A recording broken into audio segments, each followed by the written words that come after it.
ওই যে বুড়িমা আমার নবী রাস্তায় কাটা বিছায় রাখতো, মায়ার নবী ফজরের সময় মসজিদে যাওয়ার সময় কাটাগুলি হাত দিয়ে সরায় সরায় নবী মসজিদে যাইতেন। নবী রাতের অন্ধকারে কাটা রাস্তার মধ্যে পুঁতে পুঁতে রাখতো। একদিন সর্বপ্রথম যেদিন নবী বুঝতে পারেন না, ওই দিন নবী পায়ের তালা থেকে 40টা বিষাক্ত কাটা নবী বের করছেন।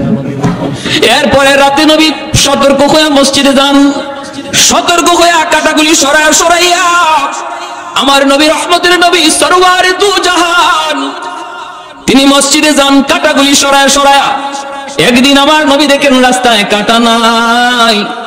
নবী জিজ্ঞেস করেন আজকে রাস্তায় কাটা নাই কেন? মানুষজনকে, হুজুর আপনার প্রতি যেই মহিলা কাটা বেচাইতো সে অসুস্থ, বিছানায় পড়া, এজন্য আজকে রাস্তায় কাটা নাই। রহমতের নবী কয় আমারে তোমরা নিয়ে যাও, আমি আমার বুড়ি মারে অসুস্থ মারে দেখতে যাব। যেই মহিলা আমার নবীর পায়ে থেকে রক্ত ছড়াইলো, ওই মহিলা অসুস্থ হয়েছে, নবী তারে দেখতে বাড়িতে যাইতেছেন। কন্যা সুবহানাল্লাহ। আমরা কইলে বলতাম তাড়াতাড়ি মরে না কেন? আমরা কইলে বলতাম আজরাইল আসে না কেন? আবু জাহেল গর্তের মধ্যে পড়ে গেছে, মায়ার নবীকে মারার জন্য গর্ত বানাইছে আবু জাহেল। এই গর্তে আবু জাহেল লোক পাঠাইছে, কয় যা যা আমার ভাতিজা মুহাম্মদ রে বল তোমার চাচা আবু জাহেল অসুস্থ, বিছানায় পড়া। জানি আমার ভাতিজা অসুস্থতার খবর পাইলে পরে বন্ধু চিনে না দুশমন চিনে না, দুশমন যদি অসুস্থ হয় এবং ভাতিজা দেখতে যায়, তোমরা যা একটু বলো আমি অসুস্থ, ভাতিজা আমারে দেখতে আসবে। জীবনের শেষ চেষ্টাটা করে দেখি ভাতিজার কোনো ক্ষতি করা যায় কিনা। জীবনে বহু চেষ্টা করছি, ভাতিজার ক্ষতি করতে পারি নাই। মরবার আগে দেখি ভাতিজার কোনো ক্ষতি করা যায় কিনা। দরজার সামনে আবু জাহেল একটা গর্ত বানাইছে, বিশাল গর্ত। এই গর্তটা চাটাই দিয়ে ঘুরে রাখছে। আল্লাহর নবী তারে দেখতে আসবেন, আমার নবী তিনি জানবেন না, আর পা দেওয়া মাত্রই নবী গর্তে চলে যাবেন। উপর থেকে আবু জাহেল লোকগুলি নিয়ে নবীকে মাটি দিয়ে ফেলবে। নাউজুবিল্লাহ, জোরে কর। এত বড় চক্রান্ত, নবীকে জিন্দা কবর দিয়ে দিতে চায় আবু জাহেল। আল্লাহ নবীর কাছে আবু জাহেলের লোকগুলি গেছে, যায় বলতেছে মুহাম্মদ তোমার চাচা আবু জাহেল খুব অসুস্থ। সারা জীবন দুশমনি করছে না নবীর সাথে, যেই মাত্র অসুস্থ বলছে আল্লাহ নবী বলতেছেন তাই নাকি? আমার চাচা অসুস্থ, আমাকে নিয়ে চলো। কি ভাই, এত বড় দুশমন অসুস্থ, আল্লাহ নবী বলে আমাকে নিয়ে চলো, আমার চাচারে দেখতে যাব। যে নবী আবু জাহেলের কাছে প্রায় 4000 বার দিনের দাওয়াত দিয়েছেন, এরপর কপালে হেদায়েত নাই। কপালে কি নাই? হেদায়েত নাই। আমার হাতের মুঠে কি আছে মুহাম্মদ যদি বলতে পারো কালেমা পড়ে ফেলবো। আল্লাহ নবীকে আমি বলবো না, তোমার হাতের ভিতরে যা আছে এটাই বলে দিবে। আবু জাহেল কই, এটা আবার কি কও? বলে হ্যাঁ এটাই কই। কত কও, দেখো বলো তো, বলো তো, বলাও তো, কও তো কেমনে কি হইবা? আল্লাহ নবী বলে বলো। বলা মাত্রই হাতের ভিতরে পাথরের কণা যে আছিল, ওই কণা থেকে কালেমার আওয়াজ বের হয়ে গেছে। আবু জাহেল এইভাবে নিক্ষেপ করেছে পাথরের কণাগুলি, সর আমার হাতের ভিতরে, তাই কেউ মুহাম্মদের নাম কয়। পাথরে আবু জাহেল চিনল না, পাথরের কণাগুলি চিনল, ঠিক কিনা জোরে বলেন? হাতের ভিতরে পাথরের কণা নবীকে চিনল, আবু জাহেল চিনল না। ওই আবু জাহেল যখন গর্ত বানায় মানুষগুলারে পাঠায় দিল, আল্লাহর নবী বলেন আমাকে নিয়ে চলো, আমি চাচাকে দেখতে যাব। ভাইরা আমার, আল্লাহর নবী রওনা দিয়া দিলেন। এইদিকে নবী তো জানেন না, আমার নবীকে আল্লাহ পাক জিব্রাইল পাঠাইয়া জানায়া দিলেন। আল্লাহ পাক বলেন জিব্রাইল, আমার বন্ধু তো জানে না আবু জাহেল যে অসুস্থ নয়, অসুস্থ মানুষের ভান ধরে বিছানায় পড়ছে, গর্ত বানায় রাখছে দরজার সামনে, এই খবর তো আমার বন্ধু জানে না। ও জিব্রাইল, তাড়াতাড়ি যায় আমার বন্ধুকে যায় বলো সামনে যেন আর কদম না দেয়। যদি সামনে কদম দেয় তাহলে কিন্তু গর্তের ভিতরে পড়ে যাবে। আল্লাহর নবী আর কিছুক্ষণ হাঁটলে পরে তিনি গর্তে পড়ে যাইতেন। এমনি জিব্রাইল আমিন আয়েশা বলতেছে মায়ার নবী গো, আর সামনে কদম দিবেন না গো নবী, আপনার চাচা আবু জাহেল অসুস্থ নয়, অসুস্থ মানুষের ভান ধরছে। কারণ হলো দরজার সামনে একটা গর্ত বানাইছে, ওই গর্তের ভিতরে আপনাকে ফালায়া মারতে চায়। আল্লাহ নবীর সাথে সাথে দাঁড়ায় গেলেন, রিটার্ন নবী চলে যাইতেছেন। জিব্রাইল কানে কানে বলে দিছে নবী দেখছে, লোকগুলি দেখে নাই। ওরা বলতেছে ভাতিজা মুহাম্মদ তুমি কি যাবা না? নবী বলেন আমি যাব না, তোমরা যাও। ওরা কয় হায় হায়, আসলো দেখলাম, এখন আবার জায়গা, কারণ কি? এই ফাঁকে আমার নবীরে জানাইছেন কে? আরেকটু জোরে বলেন কে? আবু জাহেল নবীরে মারতে চাবে আর আল্লাহ বসে বসে দেখবে? আর একটু জোরে বলেন, দেখবে নাকি? আমার নবীর কোনো ক্ষতি হবে আর মালিক চাচা দেখবে? এটা হতে পারে না, কারণ একজন আর একজনের বন্ধু, ঠিক কিনা জোরে বলেন? বন্ধু বিপদে পড়লে আরেক বন্ধু জান ধরে দেয়। এজন্য আল্লাহ পাক রব্বুল আলামিন কয়, বন্ধু বডিগার্ড তোমার লাগবে না, সাহাবীর বডিগার্ড লাগবে না, ডানে লোক লাগবে না, বামে লোক লাগবে না, দিনে পাহারাদার লাগবে না, রাতে পাহারাদার লাগবে না। আল্লাহু ইয়াসিমুকা মিনান নাস। ও বন্ধু, আমি আল্লাহ ঘোষণা দিলাম, ডানো আমি আল্লাহ তোমার সামনে, আমি আল্লাহ পিছনে, আমি আল্লাহ তোমার সামনে, ডান দিকে আমি তোমার সামনে, বাম দিকে আমি আল্লাহ তোমার সামনে, উপরে আমি আল্লাহ তোমার সামনে। বন্ধু, আমি নিজেই তোমার পাহারাদার। এজন্য আল্লাহ পাক জানায় দিলেন, জিবরাইল আমিন যেই মাত্র আমার নবীকে খবর দিলেন, নবী আর সামনে যান না, মায়ার নবী রিটার্ন চলে আইতেছেন। লোকগুলা যায় বলতেছেন, নেতা ও নেতা, আর ঘুমায় থাকা লাগবে না, উঠে যাও, বাতিজা তোমার আসে নাই।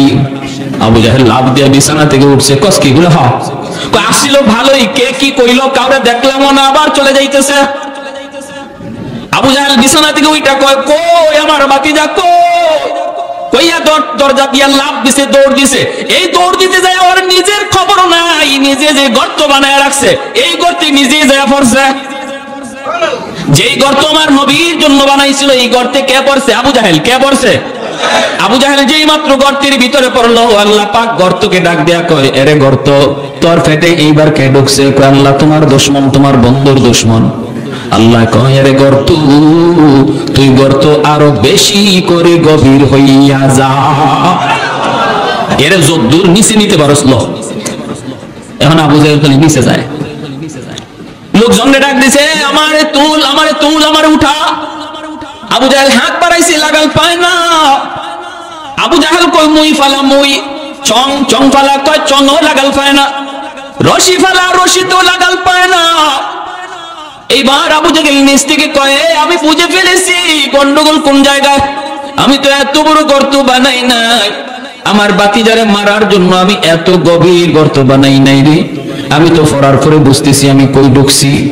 অতএব আমাকে এখান থেকে তোরা কেউ তুলতে পারবি না। আমাকে যদি আজকে উঠাইতে হয়, তুলতে হয়, আমার বাতিজা মোহাম্মদ লাগবে। কেমন চিনাটা চিনতে বুঝে না? বুঝে তোরা একটু যা, আমার বাতিজা মোহাম্মদ যা বল, আমি গর্তে পড়া গেছি, তোলার জন্য সহযোগিতা লাগবে। লোকগুলা দৌড়ে আমার নবী, রহমতের নবী, মায়ার নবী, খুলুক আযীমের অধিকারী নবী, উত্তম চরিত্রের অধিকারী নবীর দরবারে লোকগুলা হাজির হয়ে বলতেছে, মুহাম্মদ, তোমার চাচা আবু জাহেল। নবী বলতেছে, আমার চাচা আবু জাহেল কি হয়েছে? কয়, গর্তের ভিতরে পড়ে গেছে, এখন তো তারে আমরা তুলতে পারি না, রশি দিয়েও লাগাল পাই না, চং লাগাও লাগাল পাই না, এখন তো তোলবার কোনো উপায় দেখি না। আমাদেরকে পাঠাইছে তোমাকে নেওয়ার জন্য, তুমি না গেলে বুঝি তারে তোলা সম্ভব হবে না। আল্লাহর নবী ভালো করে জানেন এই গর্তটা বানাইছিল নবীকে মারার জন্য। এটা জানার পরেও আমার মায়ার নবী, খুলুক আযীমের অধিকারী নবী কয়, আমাকে নিয়ে চলো, আমার চাচারে গর্ত থেকে তুলতে আমি নবী সাহায্য করব। আল্লাহু আকবার। এ ভাই, আমরা বলে বলতাম কি, গর্তে পড়ছে তো ভালো হয়েছে, এখন উপর থেকে মাটি দিয়ে কবর দিয়া ফেলো, বলতাম না? ও গর্তে গেছে তো ভালোই হয়েছে, ওর আরো আগেই গর্তে যাওয়ার প্রয়োজন ছিল। কিন্তু মায়ার নবী, দয়ার নবী তখনও কোনো অভিযোগ করেন না। আমার নবী তখনও বলেন না আমি কেন যাব, এই গর্ত তো আমার জন্য বানাইছিল, এমন কোথাও না রহমতের নবী বললেন না। এজন্য আল্লাহ কো, বন্ধু, এমন এক আখলাক আমি আল্লাহ তোমারে দিয়েছি, দুশমনের জন্য তুমি রহমতের দোয়া করো, দুশমনের জন্য তুমি রহমতের দোয়া করো। ওই আখলাকটা আমি আল্লাহ তোমারে দিয়েছি। আল্লাহ নবী গর্তের কিনারে আসলেন, আয়েশা নবী ডাক দিলেন, চাচা কেমন আছেন? আবু জাহেল গর্তের ভিতর থেকে বলতেছে, ভাতিজা আমি কেমন আছি তুমি তো দেখতেছ, তুমি তো নিজেই দেখতেছ, চাচা খবর কি, ঘটনা কি? আবু জাহেল কয়, বাবারে ঘটনা তো তুমি সব জানো, তোমারে তোমার আল্লাহ জানায় দিছে। এ ভাতিজা মুহাম্মদ, বিশ্বাস কর বাবা, কসম করে বলি আমি এত গভীর গর্ত তোমার জন্য বানাই নাই। আমি পড়ার পরে, আমি গর্তে পড়ার পরে দেখতেছি যে গভীর, এত গভীর আমি করি নাই। আমার হাতে লাগাল পায় না, চঙে লাগাল পায় না, রশি দিয়ে লাগাল পায় না। অতএব বাতিজা আমার বুঝতে বাকি নাই, গন্ডগোল আসমানে লাগছে। আগুন লাগায় দিছি আমি, আসমানে পানি দেয় যদি জমিনে কোনদিন আগুন নিভবে না। বাতিজা মুহাম্মদ, ও মুহাম্মদ একটু তোলো বাবা, তুমি যদি হাত না বাড়াও আমাকে কেউ গভীর গর্ত থেকে তুলতে পারবে না। আল্লাহর নবী তখন বলতেছেন, চাচা গো 4000-এর বেশি বার আপনার কাছে দাওয়াত লইয়া গেছি, মাথায় পর্যন্ত আঘাত করে রক্ত ঝরাইছেন, এরপর আমি দাওয়াত দেওয়া বন্ধ করি নাই।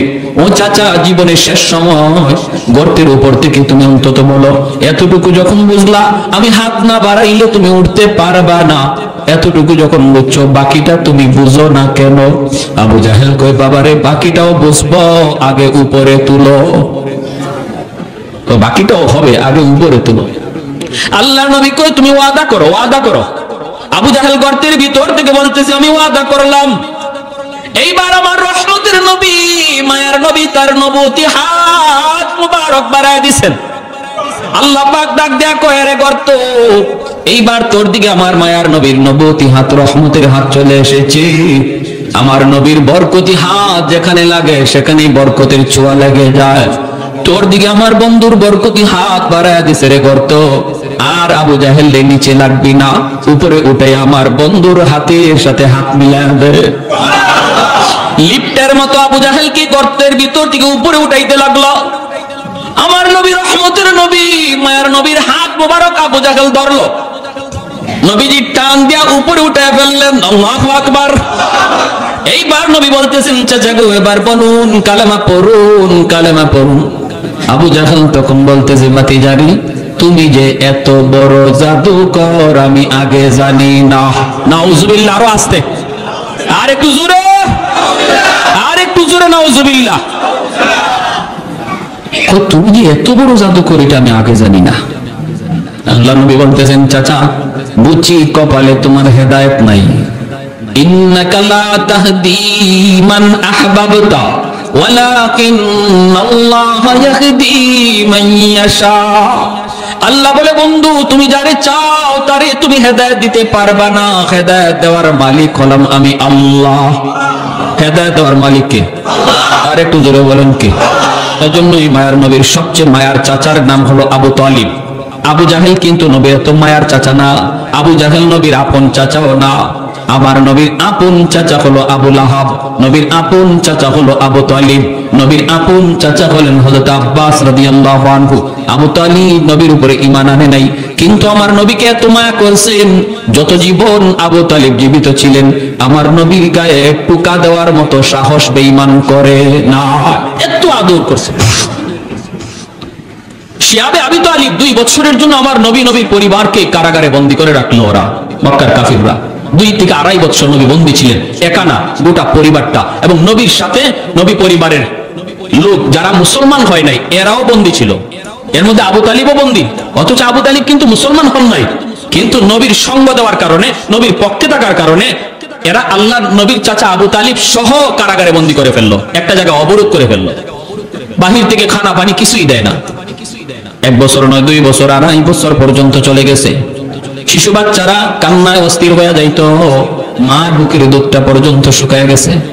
ওই অবস্থায় আমার নবী, রহমতের নবী বলেন, ওই কারাগারে আমি নবী গাছের পাতাও খাইছি। এত যন্ত্রণা, এত যন্ত্রণা। রাতের অন্ধকারে আমার পায়ের নিচে নরম কি যেন একটা জিনিস পড়ছে, পেটের ক্ষুধায় যন্ত্রণায় সাহাবীরা রে, ওই দিন আমি পায়ের নিচ থেকে উঠাইয়া কি খাইছিলাম পেটের ক্ষুধায় আমি নবী আজও জানি না, আজও আমি জানি না ওই দিন কি খাইছিলাম। সেই আবু তালিব আমার নবী, রহমতের নবী, ওই বন্দী দশায় নবী যেই খাটের মধ্যে ঘুমাইতেন, আবু তালিব আল্লাহ নবীর ঘরের চতুর্দিকে পাহারা দিতেন, পাহারা, দরজার সামনে পাহারা দিতেন। নবী একদিন ঘুম থেকে উঠে গেছেন, ওইটা বলতেছেন, চাচা আপনি ঘুমান না, রাত গভীর হয়ে গেছে, আপনি বুঝি ঘুমান না? আবু তালিব বলতো, বাতিজা মুহাম্মদ, বাতিজা আমার ভয় হয়, আবু জাহেলের লোকগুলা রাতের অন্ধকারে তোমার ঘরে ঢুইকা তোমার কোন ক্ষতি করে ফেলে কিনারে বাতিজা, এজন্য আমি রাতে ঘুমাইতে পারি না, ঘুম থেকে লাভ দিয়ে উঠে যায়, আমার বাতিজার জানি কি হইতেছে। আল্লাহ নবী এজন্য আবু তালিবের ইন্তেকালের সময় মায়ের নবী চোখের পানি ঝরে ঝরে কাঁদতেছে, আর কাছে যায় বলতেছেন, চাচা গো একবার শুধু আমার কানে কানে আপনি কালেমাটা পড়ে নিন, কিয়ামতের ময়দানে আমি নবী আপনারে না লইয়া জান্নাতে যাইব না। আল্লাহ নবী এত অনুনয় বিনয় করে চোখের পানিটা জড়ায় জড়ায় নবী কাঁদতেছেন আর বলতেছেন। আবু জাহেল, উতবা, সাইবা লোকগুলা পাশে দাঁড়া আছে, ওরা দেখতেছে আবু তালিব মনে হয় কালেমা পড়ে ফেলবে। এমনি আবু জাহেল ডাক দেখো, আবু তালিব তুমি আমাদের নেতা ছিলা, সারা জীবন বাপদাদার ধর্মের উপরে ছিলা, মৌতের সময় যদি মুহাম্মদের ধর্ম লইয়া মরো, মক্কার মানুষ তোমারে কাপুরুষ কইব। কাপুরুষ কি কয় শুনছেন? মক্কার মানুষ তোমারে কাপুরুষ কইব, মৌতের সময় মুহাম্মদের ধর্ম লইয়া মরছে, ভাতিজার ধর্ম লইয়া মরছে। এ আবু তালিব তুমি চিন্তা করে দেখো। এইভাবে যখন বলছে আমার নবী, রহমতের নবীকে আবু তালিব বলতেছে, বাতিজা আমি ভালো করে জানি রে বাতিজা, তুমি সত্য, তুমি নবী সত্য, তোমার ধর্ম সত্য, এরপরও পারলাম না আমি, মৃত্যুর পর ওরা আমাকে অপবাদ দিবে। এভাবে ঈমান ছাড়াই তার ইন্তেকাল হলো। নবী চোখের পানিটা জড়ায় জড়ায় কাঁদতেছেন। ওই সময় আমার আল্লাহ আয়াত নাজিল করে কয়, বন্ধু তুমি যারে ভালোবাসো তারে তুমি হেদায়েত দিবা, বিষয়টা এমন না। হেদায়েতের খাজানার মালিক হলাম আমি আল্লাহ। জাহান্নামের সর্বনিম্ন শাস্তিটা দেওয়া হবে নবীর চাচা আবু তালিবকে, এক জোড়া জুতা পরায় দেওয়া হবে জাহান্নামের। আল্লাহ নবী বলেন এই জাহান্নামের এক জোড়া জুতা পরানো হবে। কেন? পায়ের তালার মধ্যে এই জুতাটা। এরও একটা হিকমত লেখছেন মুহাদ্দিসিনে কেরাম হাদিসে। আবু তালিবের শরীরের এমন কোন জায়গা বাকি ছিল না যেখানে আমার নবীর পবিত্র দেহের ছোঁয়া লাগে নাই। আদর করতে গিয়ে, ছোট্টবেলা থেকে আমার নবীর আদর করতে গিয়া নবীর দেহটা তার দেহে লাগে নাই, এমন কোন জায়গা বাকি ছিল না, শুধুমাত্র পায়ের তালা ছাড়া। শুধুমাত্র পায়ের তলা, পায়ের তলাটা ছাড়া বাকি সব জায়গায় নবীর দেহের ছোঁয়া লাগছে। এজন্য জাহান্নামের আগুন ধরতে পারে না। পায়ের তালার মধ্যে যেহেতু নবীর ছোঁয়া লাগে নাই, এজন্য আল্লাহ জাহান্নামের দুটা জুতা পরাইয়া দিবে। এতে করেই মাথার মগজ, ভাত যেভাবে টকবক করে, ভাত যেভাবে টকবক করে ওই রকম মাথার মগজ টকবক করবে। নবী বলেন এটাই জাহান্নামের সর্বনিম্ন শাস্তি, যে শাস্তিটা আল্লাহ আমার চাচা আবু তালিবকে দিবে। এটা সর্বনিম্ন। সর্বনিম্ন শাস্তিটা যদি এমন হয় যে জুতার গরমে পায়ের মাথার মগজ টকবক করে, তাহলে এর চেয়ে কষ্টের শাস্তিটা কেমন হইতে পারে? আল্লাহ, আল্লাহ তুমি আমাদেরকে জাহান্নামের আযাব থেকে বাঁচাও, আল্লাহ হেফাজত করো। সবাই বলে আমিন। وَإِنَّكَ لَعَلَى خُلُقٍ عَظِيمٍ। এজন্যই আল্লাহ পাক রব্বুল আলামিন বলে, বন্ধু তোমাকে আমি আল্লাহ খুলুকে আযীমের অধিকারী করেছি। বন্ধু এত সুন্দর আখলাক, এত সুন্দর ব্যবহার আমার নবীর ছিল। ভাইরা বন্ধু এত সুন্দর কেন সুন্দর হবে না? কারণ তিনি কুল কায়নাতের মধ্যে শ্রেষ্ঠ। যেই নবীর আগমনের উসিলায় আল্লাহ কায়নাতকে সাজাইছে, যেরকম সুবহানাল্লাহ। আসমান আল্লাহ সাজাইছে নবীর কারণে, জমিন আল্লাহ সাজাইছে নবীর কারণে, আমাকে আপনাকে সাজায় রাখছে আল্লাহ নবীর কারণে, যেরকম না সুবহানাল্লাহ। ভাইরা বন্ধু এজন্য নবী দুনিয়াতে আগমনের বহু আগেই আল্লাহ পাক আসমানি কিতাবগুলোর ভিতরে আমার নবীর আগমনের খবর আল্লাহ দিয়া দিয়েছে রে বন্ধু। আল্লাহ পাক রব্বুল আলামিন বলতেছেন, মুহাম্মাদুর রাসূলুল্লাহ ওয়াল্লাযীনা মা'হু আশিদ্দাউ আলাল কুফফার রুহামাউ বাইনাহুম তারাহুম রুকআন সুজদান ইয়াবতাগুনা ফাদলাম মিনাল্লাহি ওয়া রিদওয়ানা সীমাহুম ফি وجوههم من أثر السجود ذلك مثلهم في التوراة ومثلهم في الإنجيل। তাওরাত কিতাবের ভিতরে আমার নবীর আলোচনা আছে না নাই? ইনজিল কিতাবের মধ্যে আছে না নাই? এজন্য তাওরাত কিতাবের 400 জন পণ্ডিত, তাওরাত কিতাবের 400 জন পণ্ডিত ইয়ামেনের বাদশা তুব্বাই আউয়াল হিমিয়ারি, ওই বাদশার দরবারে তাওরাত কিতাবের 400 আলিম তারা থাকেন। তারা বাদশাকে জানাইছে, বাদশা আমরা তো এখন তাওরাত কিতাব মানতেছি, আখিরি জামানায় একজন নবী আগমন করবে, ওই নবীর কাছে আল্লাহ পাঠাইবে কোরআন, আর নবীর আগমনের জন্ম হবে মক্কার জমিন, নবী হিজরত করে যাবেন মদিনাতুল মুনাওয়ারায়। তাওরাত কিতাবের ভিতরে আমরা সব পেয়েছি। এইবার ইয়ামেনের বাদশা তুব্বাই আউয়াল হিমিয়ারি কয়, আমার মন চায় মক্কা দেখবো, মদিনা দেখবো, তোমরা আমাকে একটু মক্কা দেখাইবানি। এই বইলা 400 জন আলেমকে সাথে লইয়া ইয়ামেনের বাদশা তুব্বাই আউয়াল হিমিয়ারি আমার নবীর জন্মের 1000 বছর আগে, আল্লাহু আকবার জোরে বলেন, ইতিহাস প্রসিদ্ধ এক ইতিহাসের কিতাব আল বেদায়া ওয়ান নেহায়া, এই কিতাবের ভিতরে এই ঘটনা এনেছে। নবীর সম্মানের কথা কি বলবো, আমার নবীর জন্মের আগের শানের কথাটা শুধু শুনেন, মনোযোগ দিয়ে শুনেন। মানুষের সম্মান শুরু হয় জন্মের পর, মানুষের জীবনী আলোচনা হয় জন্মের পর, আর আমার আপনার নবীর জীবনী শুরু হয়ে গেছে জন্মের বহু বহু আগে। আল্লাহু আকবার। ইয়ামেনের বাদশা কই আমি মক্কায় যাব, 400 জন আলেম সঙ্গে লইয়া, বিশাল সৈন্যবহর সাথে লইয়া তারা মক্কার ভিতরে ঢুকতে যাবে। মক্কার ভিতরে মাত্র ঢুকতে যাবে রে ভাই, ইয়ামেনের বাদশা দেখে মক্কার কোনো মানুষ তারে স্বাগতম জানাইতে বের হয় না। বাদশার মাইন্ডে বড় লাগলো, বাদশা বড় মাইন্ডে লাগলো। বাদশা আলেমদেরকে বলতেছে, ঘটনা কি, এত ভাবে জানাইলাম, এত নিউজ দিলাম, আমি মক্কা আসতেছি। তখনকার সময়ের সবচেয়ে ক্ষমতাধর বাদশা, এত বড় বিশাল বহর, মক্কার মানুষ বুঝি নাই, কেউ আমাকে সম্মান জানাইতে বের হয় না। 400 জন আলেম তখন বলতেছে, বাদশা জাহাপনা, মক্কার মানুষের কাছে একটা ঘর আছে, যেই ঘরের নাম হলো বাইতুল্লাহ, খানায়ে কাবা। ওই ঘরটা হলো পৃথিবীর সবচেয়ে সম্মানী ঘর, এই ঘরের সম্মান তাদের কাছে সবচেয়ে বড়। এজন্য এই ঘরকে পিছনে রেখে এরা কারো সম্মানে মক্কা থেকে বের হয় না, কারণ ঘরের চেয়ে সম্মানী এখনো কেউ দুনিয়াতে আল্লাহ পাঠায় নাই। অতএব আল্লাহর ঘরকে রেখে কারো সম্মানে ওরা মক্কা থেকে বের হয় না। তুব্বাই আউয়াল হিমিয়ারি কয়, আমার মাইন্ডে লাগলো, তাহলে আমি এই ঘর রাখবো না, যে ঘর আমার সম্মানে বাধা হয়ে দাঁড়ালো। এসে গেল মক্কা বাইতুল্লাহর ঘরে, আল্লাহর ঘর খানায় কাবার সামনে। 400 জন আলেম বাধা দেয়, ও বাদশা জাহাপনা, সব জায়গায় আঙ্গুল দিও না, সব জায়গায় তুমি বিয়াদবি কইরো না। সব বিয়াদবি আল্লাহ সইতে পারে, আল্লাহর ঘরের সাথে বিয়াদবি আল্লাহ সইতে পারে না। সব বিয়াদবি আল্লাহ সইতে পারে, কিন্তু আল্লাহ তার বন্ধুর সাথে বিয়াদবি সইতে পারে না। আওয়াজ দেয়া বলেন ঠিক কিনা? এজন্য নবীর সাথে যারা এই বিয়াদবি করেছে, নবীর যুগে প্রত্যেকটা বিয়াদবরে আল্লাহ ধরছে। আল্লাহ তো, আমি আল্লাহ আমার কথা সইতে পারবো, আমার বন্ধুরে গালি দিলে আমি সইতে পারি না। আর নবী কয়, আমি নবী আমার গালি সইতে পারি, আমার আল্লাহরে গালি দিলে আমি নবী সইতে পারি না।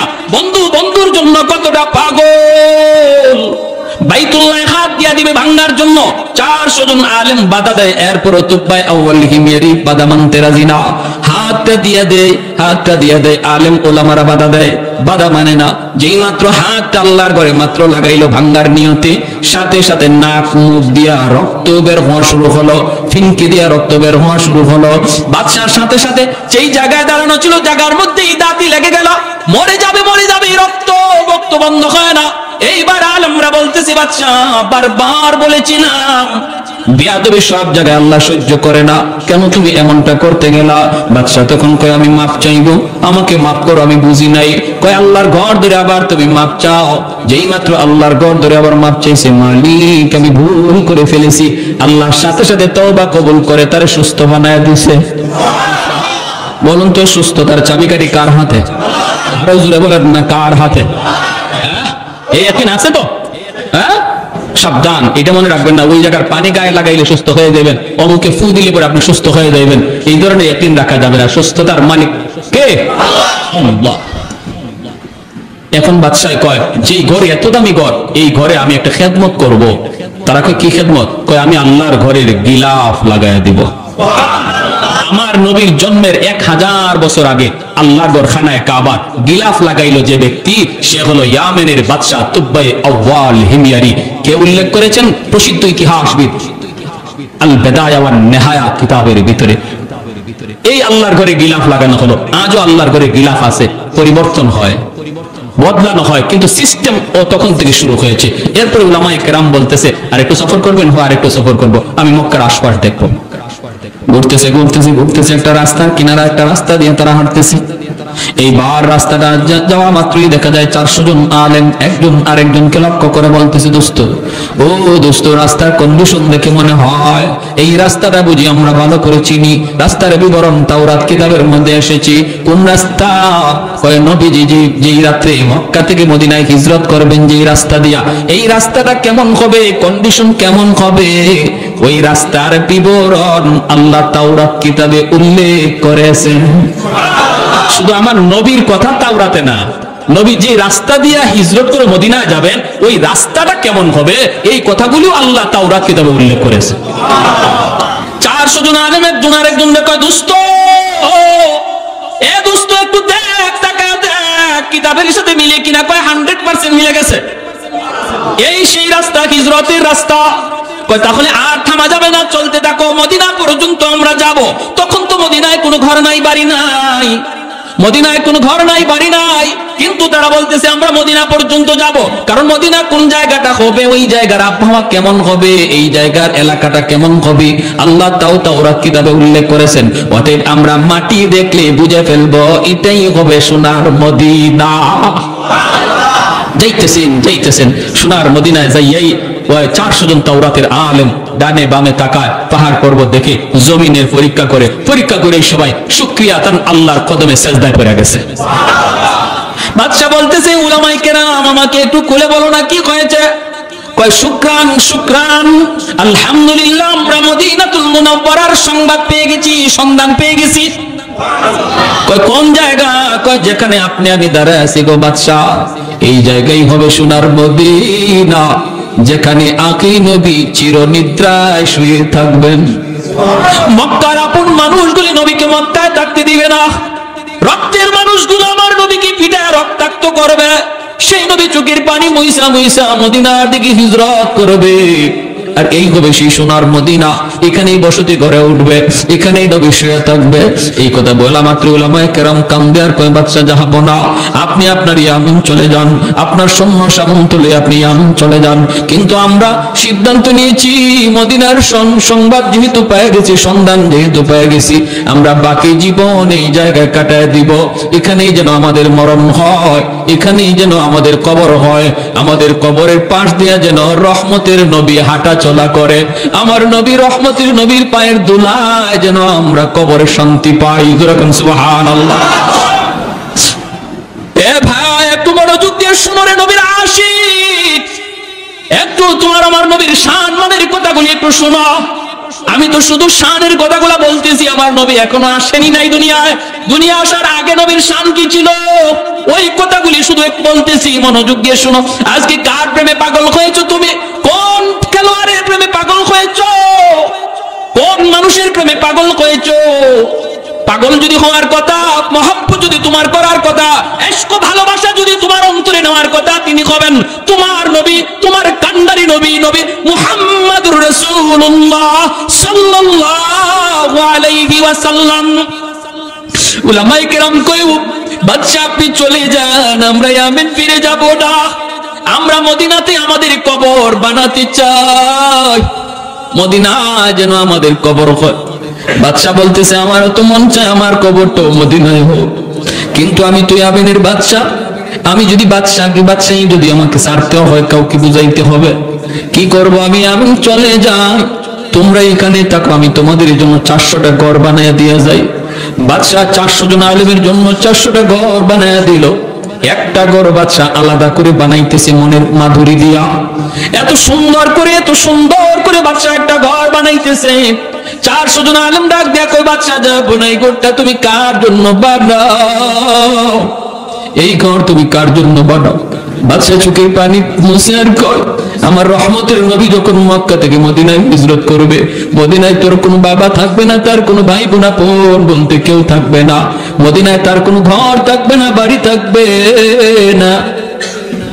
মায়ার নবীর জন্য আমি তার জন্মের 1000 বছর আগে মদিনায় ঘর বানায় দিয়া গেলাম, যেন হিজরত করে আমার নবী মদিনায় আসার পর কারো বাড়িতে যাইতে না হয়, কারো ঘরে ঢুকতে না হয়, নবী যেন নিজের ঘরে ঢুকতে পারে। এই ঘরটা মনের মাধুরী দিয়া বাদশা বানায় দেয়, আর ঘরটা তালা দিয়া চাবিটা আমির সাহেবের হাতে বুঝায় দেয়। বাদশা কান্দে, আমির সাহেব চাবিটা হাতে দেন, আপনার মৃত্যুর আগে আপনি আপনার চাবিটা আপনার ছেলেরে বুঝায় যাবেন, ছেলেরে বলবেন সে যেন তার ছেলের হাতে বুঝায় দিয়ে দেয়, তারে বলবেন সে যেন বুঝায় যায়। এইভাবে এই চাবির প্রকৃত মালিক হলেন রহমতের নবী, মায়ার নবী। আর আমার একটা চিঠি, আমি চিঠিটাও দিয়া গেলাম, চিঠিটাও আমানত হিসাবে রাখবা, আমার নবীর হাতে যেন চিঠিটা যায় পৌঁছে। আমি সব চিঠি আর চাবি হাতে রাখলো। এ ভাই আমার নবী 1000 বছর পরে নবী দুনিয়ায় আসলেন। নবী আস্তে আস্তে বড় হলেন। এরপরে নবী দাওয়াত দিলেন মক্কার মানুষগুলিকে। তারা কিছু মানলো, কিছু মানলো না। নবীকে মক্কায় থাকতে দিল না, বের করে দিল। আমার নবী রাতের অন্ধকারে মক্কা ছেড়ে বের হয়ে চলে আসতেছেন। মক্কার কাছে কাছে আইসা নবী মক্কার দিকে তাকায় চোখের পানি ঝরায় নবী কান্দে আর কয়, এরে মক্কা, আমি তোমার কোলে ছোট থেকে বড় হয়েছি। আমি তোমার মাটিতে কত দৌড়াদৌড়ি করেছি, কত খেলাধুলা করেছি। আজকে আমার আপন মানুষগুলা আমাকে আমার জন্মভূমিতে থাকতে দিল না। আমার মায়ার মানুষগুলো, আমার রক্তের মানুষগুলো আমার মায়ার দেশে আমাকে থাকতে দিল না। নবী যখন চোখের পানি জোরে জোরে কান্দে, আল্লাহ পাক জিবরাইলকে পাঠিয়ে দিয়েছে, জিবরাইল আমার বন্ধুরে যা বলো আর যেন না কান্দে, আমি আল্লাহ সইতে পারি না। আমার বন্ধুরে যা বলো, আমি আল্লাহ ওয়াদা দিলাম জন্মভূমির দিকে তাকে যেন বন্ধু চোখের পানি না জড়ায়। আমি জানি তার দেশের প্রতি, জন্মভূমির প্রতি বন্ধুর মায়া লাগতেছে। যা তুমি সুসংবাদ দাও, অল্প দিনের ভিতরে আমি মদিনা থেকে আবার তার জন্মভূমিতে তারে ফিরে দিব। যা বলো বন্ধু যেন না কাঁদে, তার চোখের পানি আমি আল্লাহ সইতে পারি না। আল্লাহ নবী রহমতের নবী মক্কা আসলেন। নবীজি কুবা এলাকায় সর্বপ্রথম অবস্থান করলেন। এখন যে মসজিদে কুবা, এখানে নবী সর্বপ্রথম মসজিদ বানাইলেন। আর নবী ঘোষণা দিলেন, এই কুবা মসজিদে যে 2 রাকাত নামাজ পড়বে, আল্লাহ তারে কবুল একটা উমরা হজের সওয়াব দান করবেন। এই কুবা এলাকাটা হলো আমার নবীর বাবা আব্দুল্লাহর নানার বাড়ি। এই জায়গাটাতে আমার নবীর কিছু আত্মীয় স্বজন ছিল। এজন্য কুবা এলাকায় নবী সর্বপ্রথম অবস্থান করলেন, মসজিদ বানাইলেন। মদিনা থেকে মানুষ নবীকে সুস্বাগতম জানানোর জন্য কুবার দিকে রওনা দিছে। সবাই কুবার দিকে রওনা দিছে। এইদিকে ওই আমির সাহেবের হাতে ইয়ামেনের বাদশার দেওয়া যে চিঠিয়ার চাবি ছিল, এই চিঠিয়ার চাবি আমানত হিসাবে আস্তে আস্তে হাত পর হাত, এক হাত থেকে আরেক হাত হইতে হইতে সর্বশেষ আমির সাহেবের বংশের যেই লোকটার কাছে সর্বশেষ এই চিঠিয়ার চাবি এসে পৌঁছলো, তার নাম হলো আবু আইয়ুব আনসারী রাদিয়াল্লাহু আনহু। সর্বশেষ এই চিঠিয়ার চাবি হযরত আবু আইয়ুব আনসারী রাদিয়াল্লাহু তাআলা আনহুর হাতে এই চিঠিয়ার চাবি এসে পৌঁছলো। মদিনার মানুষজন কুবার দিকে যায়। মানুষেরা কয়, আবু আইয়ুব তুমি কি যাইবা না নবীকে আগামতে? আবু আইয়ুব আনসারী কয়, তোমরা যাও, আমি একটা ঘর মোছামুছি করতেছি, পরিষ্কার করতেছি। বলি ঘর কার ঘর? কয় বুঝবার সব করে সব তোমরা জানবা, তোমরা যাও। আমার মন বলে তোমরা নবীকে যে খুঁজে তালাশ করো, আর আমার নবী আমাকে খুঁজতে এখানে আসবে।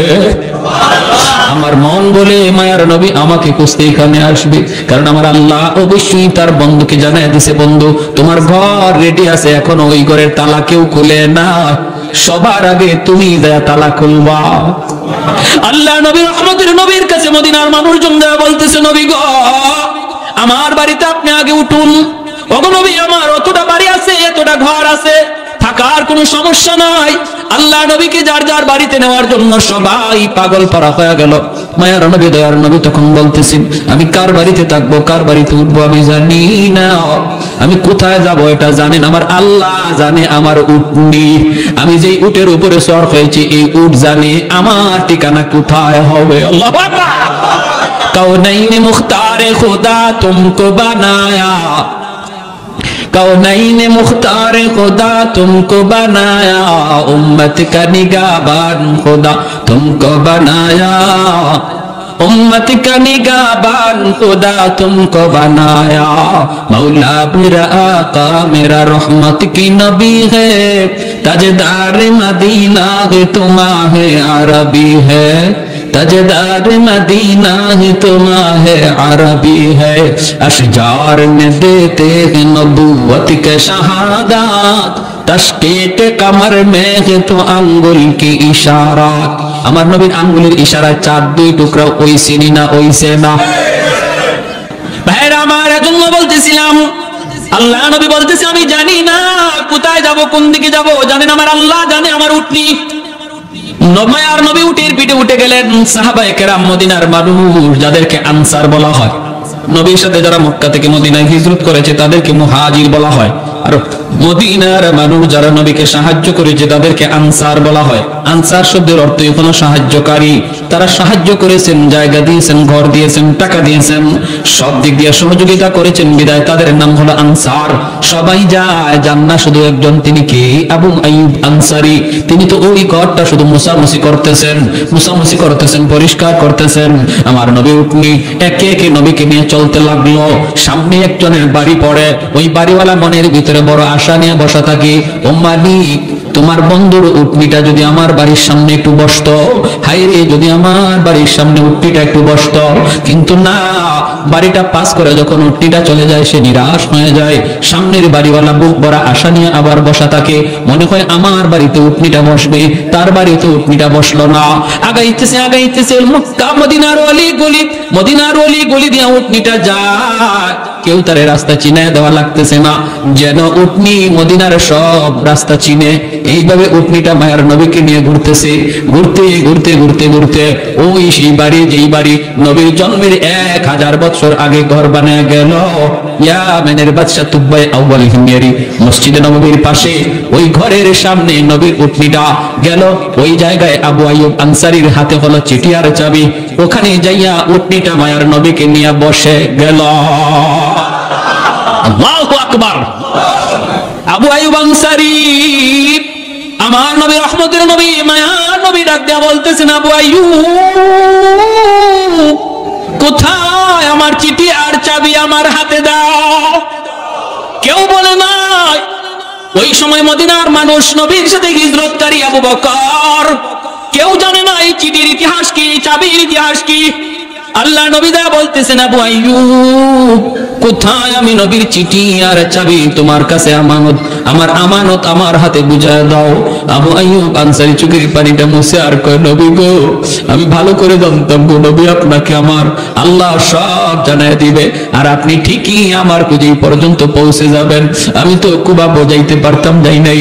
আমি আপনার ঘরটা মুছামুছি করতেছি। আল্লাহর নবী, মায়ার নবী চিঠিটা আর চাবিটা হাতে নিয়েছেন। হাতে নিয়ে মায়ার নবী চিঠিটা খুললেন। চিঠিটা খোলার পরে নবী দেখেন লিখছে তুবাই আউয়াল হিময়ারি, নবীর জন্মের 1000 বছর আগের চিঠি। এই চিঠিতে ইয়ামেনের বাদশা লেখছে, ও মায়ার নবী, রহমতের নবী, সরওয়ারে দু জাহান, সাইয়্যিদুল মুরসালিন, নবী গো, সফরে বের হয়ে আপনার মদিনাতুল মুনাওয়ারার সন্ধান পেয়ে গেছি। আমার 400 জন আলেম মদিনায় রয়ে গেছে, ওদের কবর হবে আপনার কবরের পাশে। মন চাইছিল আমিও থাকতাম, কিন্তু পারলাম না। আমি বাদশা হয়ে ইয়ামেন ফিরে গেলাম। ওগো নবীজি, আমি আপনার জন্য একটা ছোট্ট হাদিয়া রেখে গেলাম গো নবী, একটা ছোট্ট কামরা। মদিনায় যেদিন আপনি হিজরত করে আসবেন, আপনি ওই কামরার মধ্যে আগে ঢুকবেন, এই ঘরের মালিক হলেন আপনি। আমি আপনার উপরে আপনার জন্মের 1000 বছর আগে ঈমান আনলাম। জন্মের 1000 বছর আগে ঈমান আনলো ইয়ামেনের বাদশা তুবাই আউয়াল হিময়ারি। ভাইরা আমার জন্য বলতেছি, আমার নবীর সম্মানের কথা কি বলবো, সারা রাত বললেও শেষ হবে না। মায়ার নবী, দয়ার নবী জন্মগ্রহণ করলেন। মক্কার পাশ থেকে মানুষজন, মহিলারা বাচ্চা নেওয়ার জন্য আসতেছে লাইন ধরে। নবীর দুধমা হালিমা সাদিয়া, তিনিও আসতেছেন লাইন ধরে।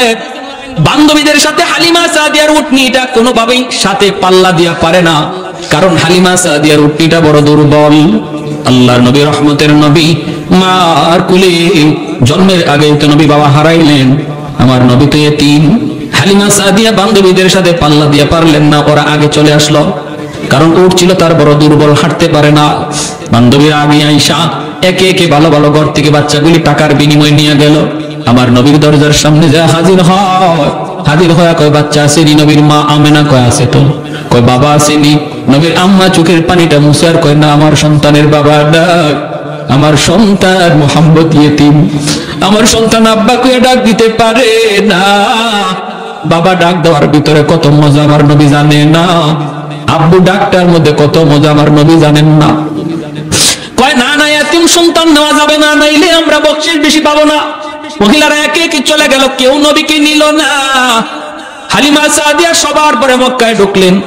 সবাই তো ভালো ভালো ঘর থেকে বাচ্চা নিয়ে গেছে। হালিমা সাদিয়ার ভাগ্য, আমার নবীর দরজায় তারে নিয়ে আসছে। হালিমা সাদিয়া দরজার সামনে এসে বলতেছে, বাচ্চা আসেনি? নবীর আম্মা কাঁদেন আর বলেন, আমার সন্তানের তো বাবা নাই। আছে তো বাচ্চা, বাবা নাই, এতিম, তুমি নিবানি। হালিমা সাদিয়া দরজার বাহির থেকে বলতেছে, দরজাটা একটু খুলো, তোমার মালিকের চেহারাটা এক নজর দেখাও, এরপরে সিদ্ধান্ত নিব আমি নিব কি নিব না।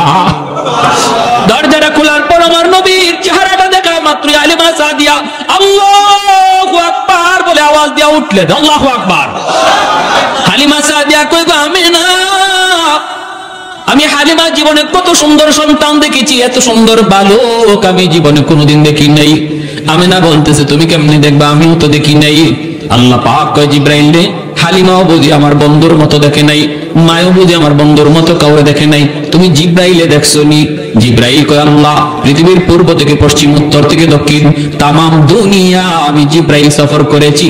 কসম খোদার মালিক, তোমার বন্ধুর মতো দ্বিতীয় আরেকজন সুন্দর আমি পৃথিবীর কোথাও পাই না। আল্লাহ পাক কয় জিব্রাইল তুমি কেমনে দেখবা, আমিনা কেমনে দেখবে, হালিমাও কেমনে দেখবে?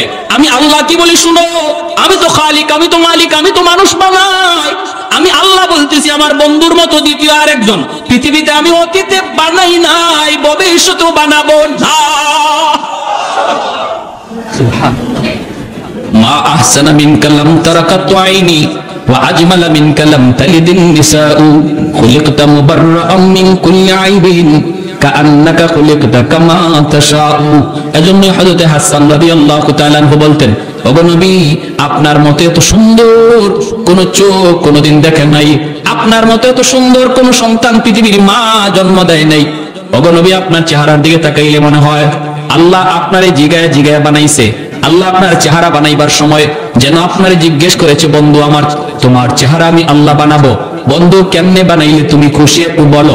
ওগো নবীজি আপনার চোখ বানানোর সময় যেন আল্লাহ আপনাকে জিজ্ঞেস করেছে, বন্ধু কেমন চোখ তোমারে দিলে তুমি খুশি হও। নবী গো আপনি যেভাবে চাইছেন যেন আল্লাহ আপনাকে এমন চক্ষুটাই দান করেছে। আপনার প্রতিটা অঙ্গের দিকে তাকাইলে মনে হয় আপনার মর্জি মতো আল্লাহ আপনারে বানাইছে, আর আমাদেরকে বানাইছে আল্লাহ তার নিজের মর্জি মতো, আর আপনারে বানাইছে যেন আল্লাহ আপনার মর্জি মতো। আমারে আপনারে যদি আল্লাহ কইতো তুমি আব্দুর রহিম আব্দুল করিম তোমার চোখ কেমনে বানাবো, তোমার চোখটা কেমনে বানাইলে তুমি খুশি, আপনি তো কি কইতেন? আমি হইলে কইতাম আল্লাহ হরিণের মতো ডাগর ডাগর চোখ। বিভিন্ন কবিরা দেখবেন কবিতার মধ্যে তার প্রেমিকার কত গল্প করে, কত প্রশংসা করে, করতে করতে জানো আমার মাহবুবার চোখটা কেমন ছিল, হরিণীর মতো ডাগর ডাগর চোখ। তারপরে নাকটা ছিল খুব ধারালো, চুলগুলি ছিল এমন, তারপরে এমন কত প্রশংসা চেহারার। হযরত হাসান রাদিয়াল্লাহু তাআলা নবীজির একজন প্রসিদ্ধ সাহাবী, তিনি বহুত বড় কবি ছিলেন। তিনি বলতেছেন খুলিকতা মুবাররাআম মিন কুল্লি আইবিন কাআন্নাকা খুলিকতা কামা তাশাউ।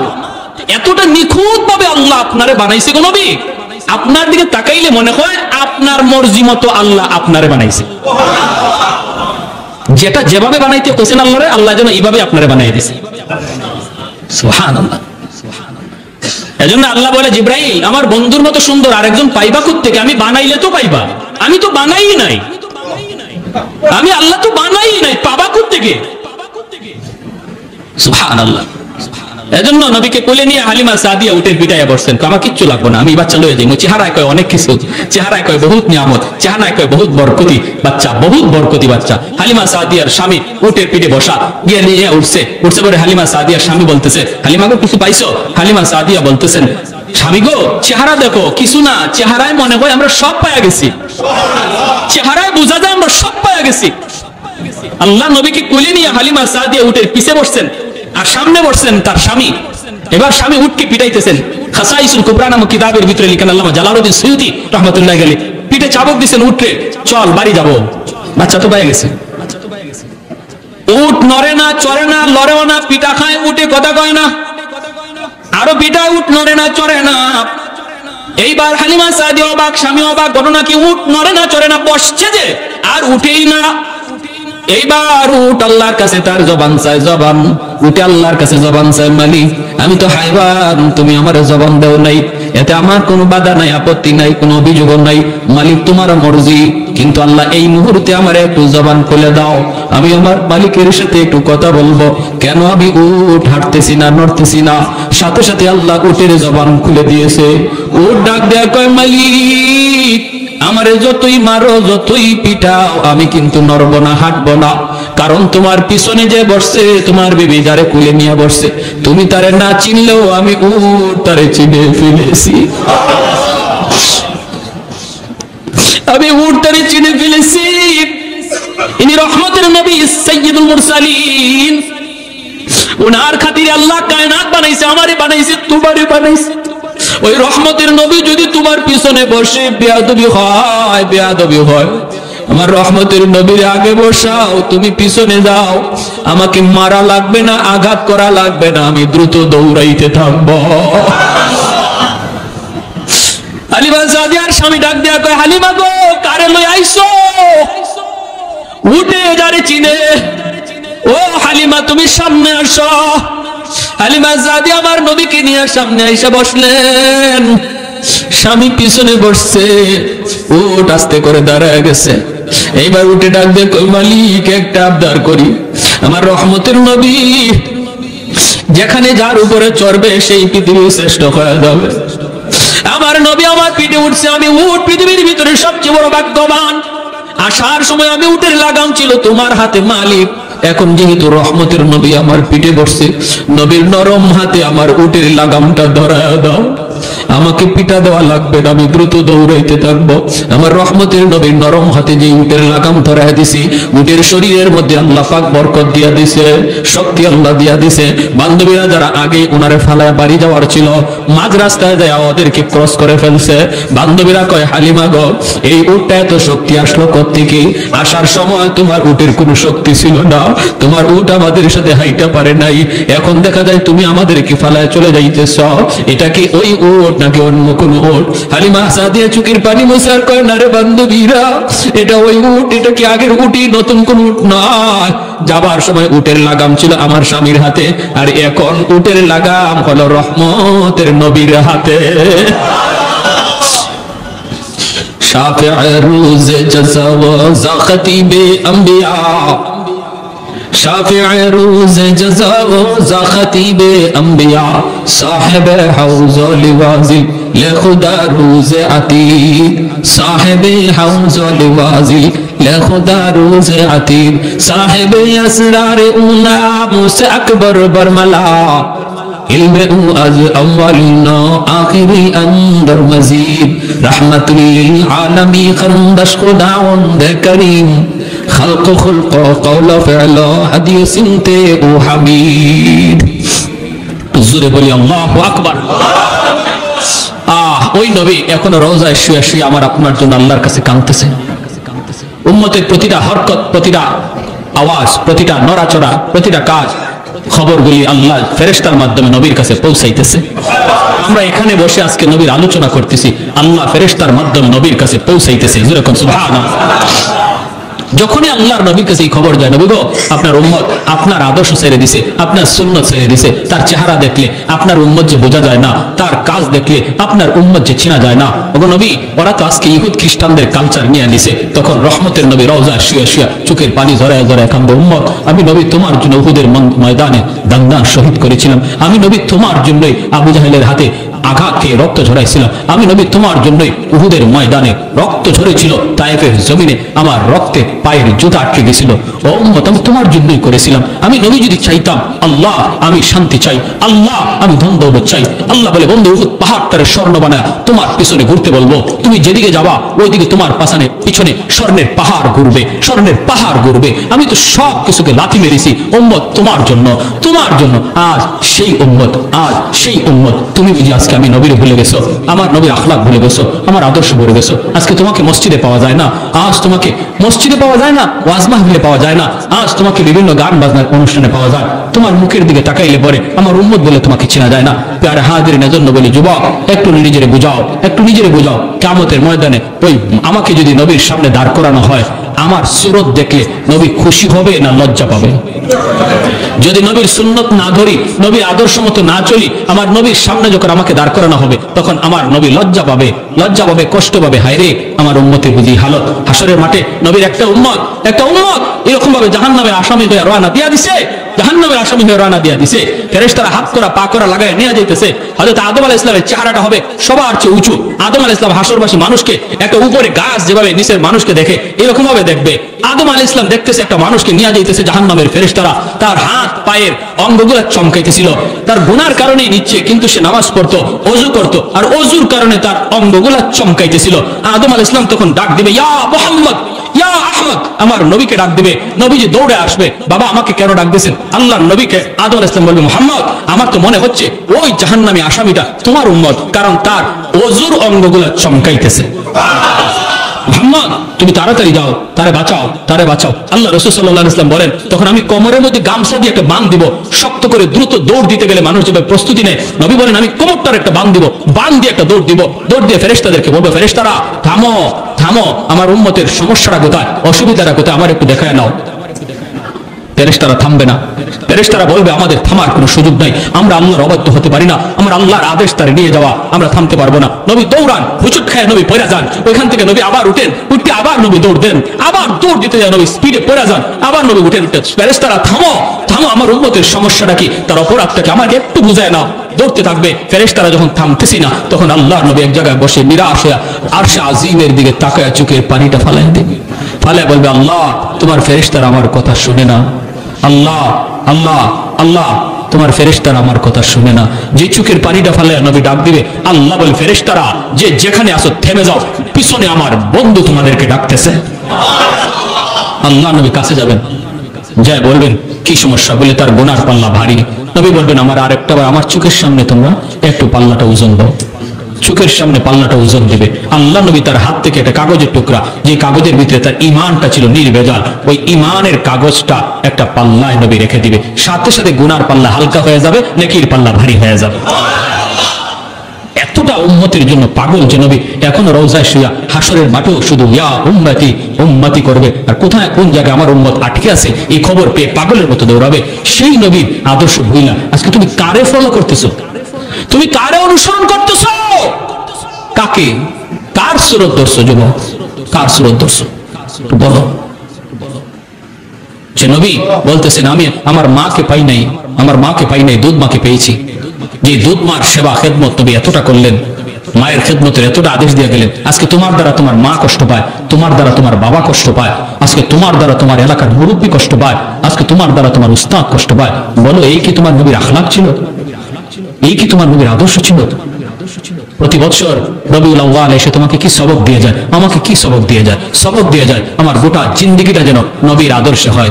আমার নামাজের কিবলা হবে বাইতুল্লাহ, আর জীবনের কিবলা হবে মুহাম্মদুর রাসূলুল্লাহ। নামাজের কিবলা বলেন, আমার সাথে মুখস্থ করেন, নামাজের কিবলা বাইতুল্লাহ, জীবনের কিবলা মুহাম্মদুর রাসূলুল্লাহ। তার মানে আমার জিন্দেগিতে যা কিছু আমি করব, খাবো এটা নবীর তরিকায়, ঘুমাবো নবীর তরিকায়, হাঁটবো নবীর তরিকায়, হাসবো নবীর তরিকায়, ব্যবসা করব আমার নবীর তরিকায়, চাকরি করব নবীর তরিকায়, বাবা হিসাবে ঘর শাসন করব নবীর তরিকায়, সন্তান হিসাবে চলবো নবীর তরিকায়। কারণ আমার নবী বাবাও ছিলেন, সন্তানও ছিলেন। এমন কোন পৃথিবীর সেক্টর নাই যে জায়গাটাতে আমার নবীর আখলাক আর আদর্শ খুঁজে পাওয়া যাবে না। তুমি রাখাল হও, সেখানে দেখবা ময়ূর দুলাল আমার নবী, রহমতের নবী, তিনি ছাগল রাখালি করছেন, তোমার কাছে নবীর আদর্শ রয়েছে। তুমি ব্যবসায়ী হও, দেখবা শাম সিরিয়ার ব্যবসায়ী মুহাম্মদ রাসূলুল্লাহ তোমার জন্য ব্যবসায় আদর্শ রেখে গেছেন। তুমি চাকরিজীবী হও, দেখবা আম্মাজান খাদিজাতুল কুবরা রাদিয়াল্লাহু তাআলা আনহা ব্যবসার চাকরি করেছেন, সেখানে তোমার জন্য আখলাক রেখে গেছেন। তুমি বাবা হও, দেখবা খাতুনে জান্নাত ফাতেমা রাদিয়াল্লাহু তাআলা আনহার বাবা হিসাবে বাবার আদর্শ রেখে গেছেন। তুমি সন্তান হও, দেখবা মুহাম্মদুর রাসূলুল্লাহ আব্দুল্লাহর বেটা হয়া তিনি আদর্শ তোমার জন্য রেখে গেছেন। সমাজের একজন লোক হও, দেখবা হিলফুল ফুজুল নামের সংগঠন তৈরি করে সমাজ সংস্কারের আন্দোলন আমার নবী তোমাকে শিখায় গেছেন। কোথায় তুমি জানতে চাও, কি শিখতে চাও? এমন সেক্টর নাই যেখানে আমার নবীকে খুঁজে পাবা না। তারপরেও পুরা কপাল তোমার আমার, পুরা কপাল তোমার আমার। যদি আমরা এই জায়গা ভুলে থাকি, এই সমস্ত দিক থেকে নিজে অবহেলায় থাকি, এটা আমার কপাল পড়লো, আর কেউ কপাল পড়লো না, আমি নিজেই কপাল পোড়া হলাম। আল্লাহ আমাদের সবাইকে এই মাসকে সামনে রেখে গোটা জিন্দেগিটা, বিশেষ করে আজকে যদি এতটুকু আদা করি যে আমি আমার নবীর জীবনের সবচেয়ে বড় আদত যেটা 5 ওয়াক্ত নামাজ জামাতে পড়া, যে নবী অসুস্থ হয়েও মসজিদে জামাতে এসেছেন সাহাবীদের কাঁধে ভর দিয়া, আমরা যারা আজকে এখানে বসলাম এতটুকু সবক যদি এখান থেকে নেই, হুজুর নিয়ত করলাম মৌতের আগ পর্যন্ত আমার নবীর কলিজা আর ব্যথা দেব না, আমি কষ্ট হলো মসজিদে জামাতে আসবো, জামাতটা সাল্লে আমার নবীর কলিজায় ব্যথা পায়। নবী যখন দেখছেন হুজরা থেকে আবু বকর সিদ্দিকের ইমামতিতে নামাজ চলছে, জামাত চলছে, হুজরা থেকে নবীজি তাকায় মুস্কি হাসছেন আর বলছেন, আল্লাহ তুমি আমার উম্মতকে কবুল করো, আমার উম্মতের গোটা জিন্দেগি যেন এইভাবে নামাজের কাতারে কেটে যায়। সুবহানাল্লাহ।